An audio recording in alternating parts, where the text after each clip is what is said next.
Não reclame com alguém, clame ao Senhor. Ele jamais ignora os clamores do seu povo. Hoje, no dia 15 de agosto, convido você a acompanhar comigo o devocional do Paul Tripp. As misericórdias do Senhor renovam-se a cada manhã. Vamos à leitura? Sua vida é cheia de pessoas para quem você choraminga. Se o seu choro é uma reclamação, você se achará na presença de outros murmuradores, porquanto a miséria ama a companhia, e assim o seu coração se tornará desencorajado e duro. Se você reclamar com alguém em vez de clamar a Deus, você pedirá a tal pessoa para fazer o que apenas Deus pode realizar. Ela se sentirá sobrecarregada e incapaz de ajudá-lo, o que o fará se sentir desesperado.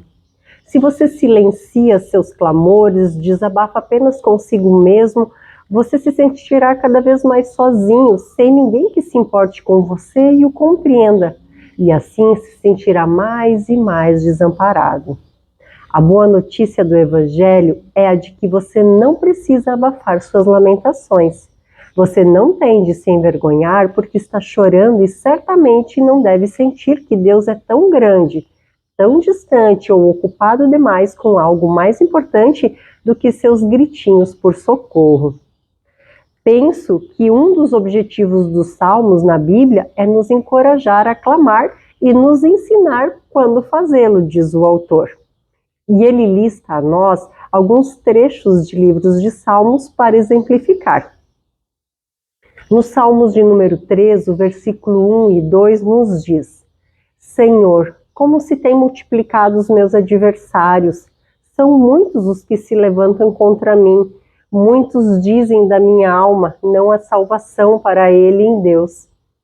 Em Salmos 4, versículo 1, ouve-me quando eu clamo, ó Deus da minha justiça, na angústia me deste largueza, tem misericórdia de mim e ouve a minha oração.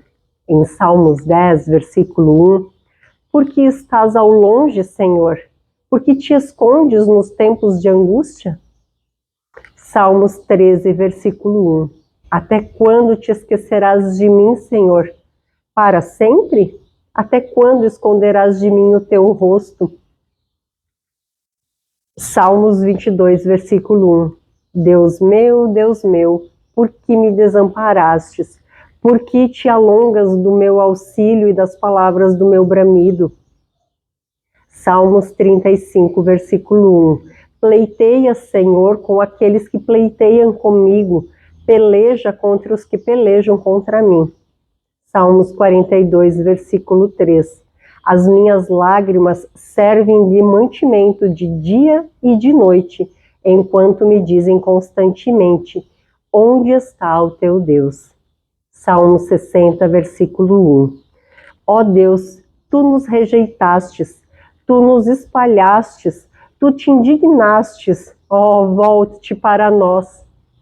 Estes são alguns salmos exemplificados pelo autor, de clamor. Há muitas outras passagens assim na Bíblia. Elas estão lá para encorajá-lo a clamar ao único que nunca ignorará seus lamentos e que de bom grado se dispõe a conhecer suas necessidades. E o Salmo 43 nos apresenta um pouquinho desse Deus que é refúgio e que é fortaleza. Nos diz então no Salmo 46, versículo 1. Deus é o nosso refúgio e fortaleza, socorro bem presente nas tribulações. Portanto, não temeremos, ainda que a terra se transtorne e os montes se abalem no seio dos mares. Ainda que as águas tumultuem e espumejem e na sua fúria os montes se estremeçam.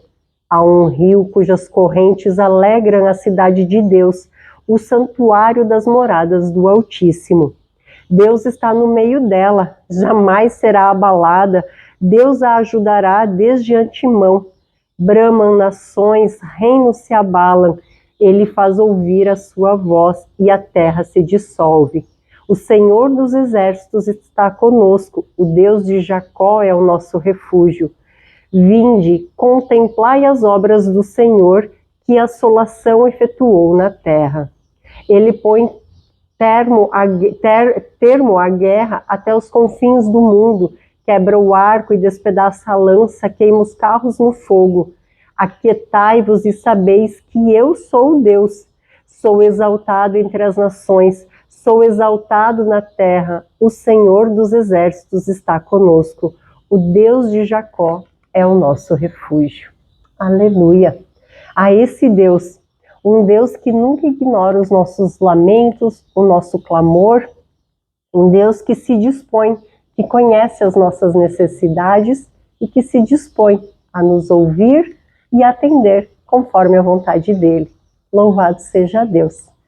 Que você possa meditar nessa palavra, ler novamente esse salmo, que ele seja um salmo de encorajamento para o seu dia.